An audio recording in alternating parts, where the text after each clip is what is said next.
nós estamos ligadas, queremos ser respeitadas. Juntas somos mais fortes, juntas somos melhores. Ouçam a nossa voz, é bom saber que não estamos sós. Podemos ser o que quiser. Toda mulher, toda mulher, toda mulher. Quando falamos sobre a história do Brasil, imediatamente nos vem à cabeça personagens do sexo masculino, entre eles os presidentes da República. Mas e se a gente pudesse saber mais sobre os fatos históricos pelo olhar feminino, ou seja, pelas ações e perfis das primeiras damas do Brasil? Esse é o objetivo do livro Todas as Mulheres dos Presidentes, que conta experiências de 34 mulheres que assumiram a posição de primeiras damas do nosso país. Eu converso hoje com Cissa Guedes, jornalista e autora do livro, e também com Luiz André Auser, também jornalista, 5 livros publicados e sócio-editor da Máquina de Livros, a editora que publicou o livro que vamos falar hoje. Muito obrigada pela presença de vocês, sejam muito bem-vindos no Obrigada. Mulher. Vamos começar mostrando um pouquinho aqui da capa do livro, né? Esse livro foi publicado em 2019, é isso? Começou, Cissa? Como é que Sim, foi? A gente lançou em dezembro aqui no Rio de Janeiro. O livro nasceu de uma ideia do Auser, na verdade, pois do Bruno Tissa. Isso que eu quero saber, como que surgiu essa ideia, né, de focar nas mulheres, o olhar feminino para contar um pouquinho da história do Brasil? Você sabe que esse livro nasceu de um título, né? Todas as Mulheres dos Presidentes, que é uma brincadeira com todos os homens do presidente, um filme clássico. E a gente percebeu que não tinha uma história contada pela perspectiva das mulheres, né? Uma história política do Brasil, dos 130 anos da República, contada pela perspectiva das mulheres. E aí a gente convidou a Cissa e o Murilo Fiuza de Mello, que é o outro autor, para conversar, para se reunirem e fazer um perfil bacana de todas essas primeiras damas. Então vamos lá, Cissa, conta um pouquinho como é que foi esse processo, né, para chegar na produção desse livro. Vocês fizeram pesquisas, como é que foi? Sim, a gente dividiu por períodos históricos mesmo. Então a gente veio da República Velha, da Era Vargas, redemocratização, etc., até chegar aos dias de hoje. Na República Velha é muito interessante porque quase não existe informação sobre essas primeiras damas, né? Elas aparecem com referências ao casamento delas, a morte delas, aparecem referências, mas a gente teve que ler com muita atenção as biografias dos maridos, dos presidentes, para poder achar aqui e ali, pensar informações a respeito delas, né?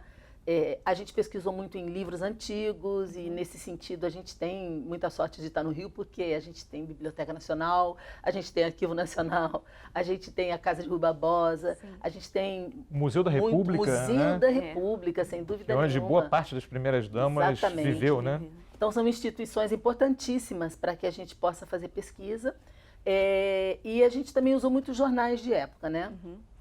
São 130 anos aí, né, de República, muita história para contar, mas vocês preferiram, obviamente com o tempo, né, a maioria, né, não está mais viva, mas das que estão vivas, vocês optaram por não falarem diretamente com elas?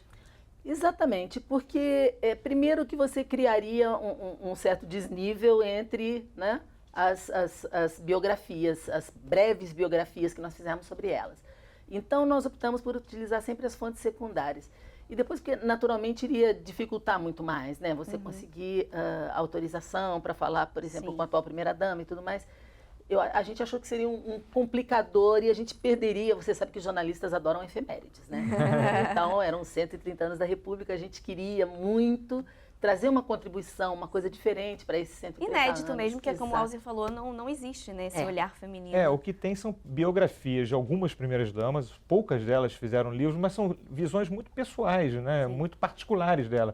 Eu acho que o grande diferencial desse livro é que ele conta de forma uniforme, né, a trajetória dessas mulheres e como que algumas influenciaram muito nas decisões importantes do país e outras foram omissas até dentro dessas discussões sobre a política brasileira. É aí que eu queria entrar, as curiosidades realmente, né, do que vocês conseguiram descobrir ao longo dessas pesquisas. Começando lá em 1889, Proclamação da República, Deodoro da Fonseca, tem Mariana, né? Cissa? Mariana, exatamente. O que você pode falar um pouquinho dela, que vamos botar aí a primeira dama do país?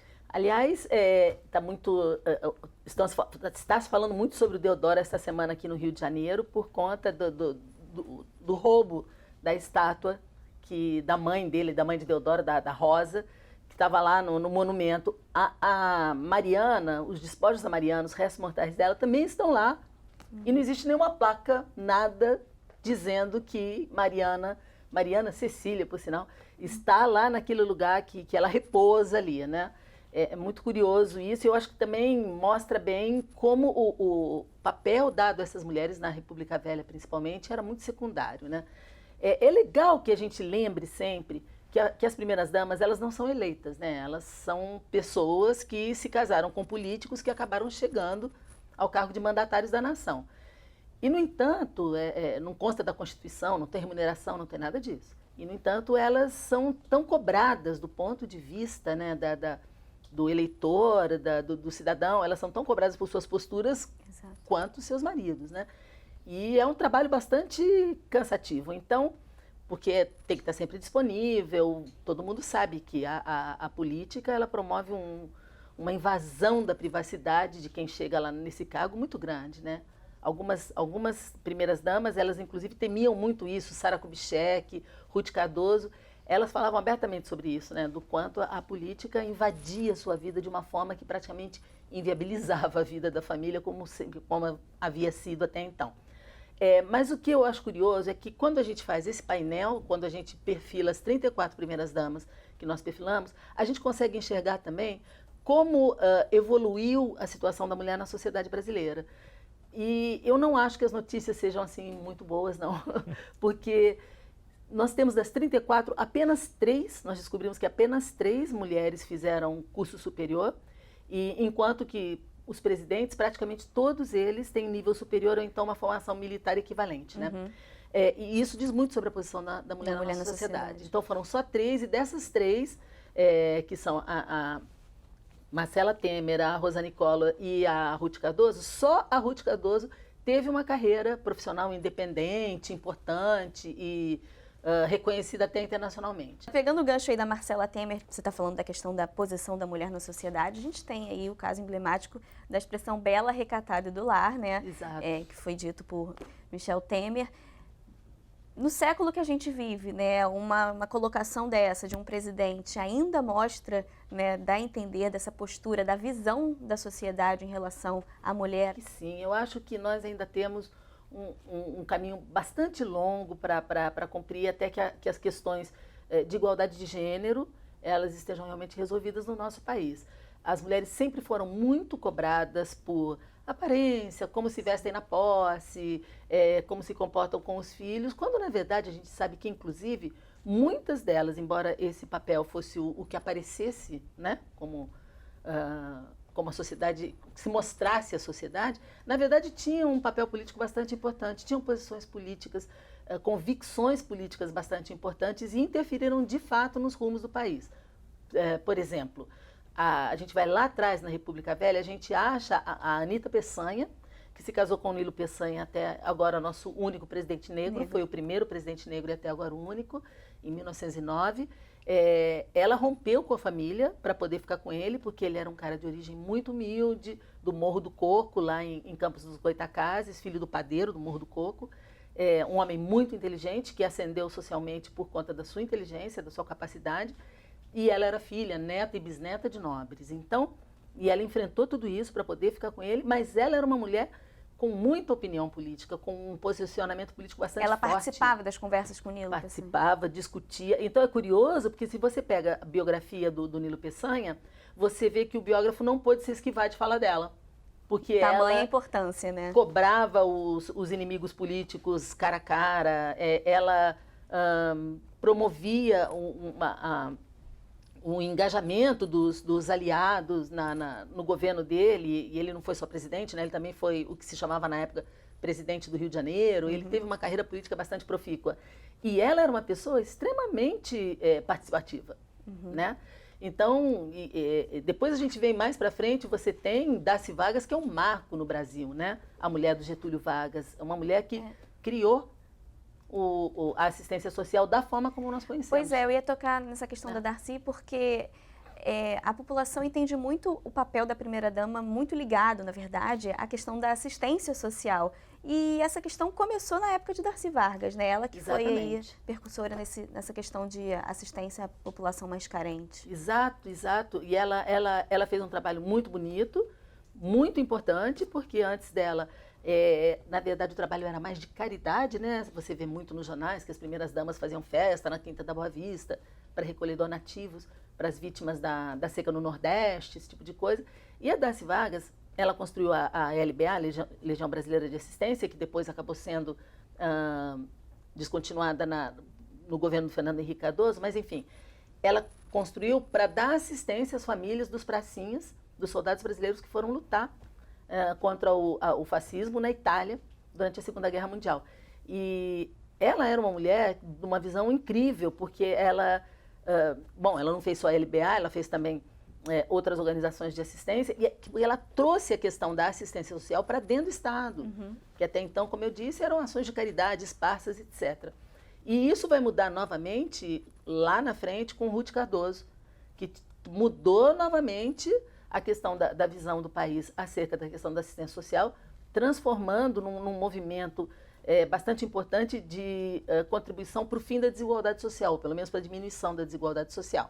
Criou a Comunidade Solidária, extinguiu o LBA e focou na questão da segurança alimentar e da alfabetização da população. E vocês conseguem observar nessa transição, né, de um mandato de um presidente para o outro, obviamente mudando aí uma primeira-dama, o perfil de uma primeira-dama daquela época, daqueles anos, quando muda, né, faz essa transição de presidência, o perfil dessa outra primeira-dama, de que forma afeta a sociedade? Você consegue, Elzer, dar um exemplo? Eu acho que as primeiras damas, elas iam no embalo do marido, mas muitas, como a Cissa falou, tinham opiniões muito fortes. E por conta disso, elas acabavam se sobressaindo dentro do governo do marido delas. Uma curiosidade que eu acho importante falar é que a Cissa e o Murilo tiveram cuidado de não chamar as primeiras damas de dona. É muito comum a gente falar Dona Ruth Cardoso, Dona Marisa Letícia. E eles tiveram essa preocupação justamente para tirar esse estigma da mulher, a dona de casa, é a mulher que fica na sombra do marido. Esse é um ponto importante, porque se o livro é um livro para discutir a posição da mulher dentro do governo político e nesses 130 anos de república, não fazia sentido você botar a primeira-dama como, né, uma pessoa mais apagada no governo. A personalidade delas é que diz muito. A Ruth Cardoso nunca gostou muito dessa imagem de primeira-dama, embora tenha sido muito importante dentro do governo do Fernando Henrique. Mas isso porque ela tinha uma trajetória profissional independente, né? Como a Sara Kubitschek também era uma mulher de opinião muito forte. A gente brinca que a Cissa é a favorita das primeiras damas da Cissa. A minha queridinha. A Sara, ela era uma mulher de opinião muito firme, não só do ponto de vista político, mas também em casa, como esposa do Juscelino.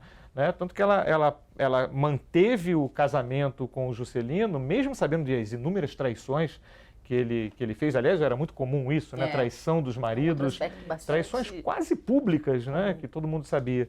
E ela, ainda assim, ela se manteve ao lado dele e com as convicções e opiniões muito fortes. Eu acho que isso vai muito da personalidade de cada uma dessas mulheres. A gente vai falar mais um pouquinho dessas curiosidades, a gente só vai para o intervalo bem rapidinho. Você que está acompanhando a gente, não sai daí não, a gente volta já já. Toda mulher, toda mulher, toda mulher.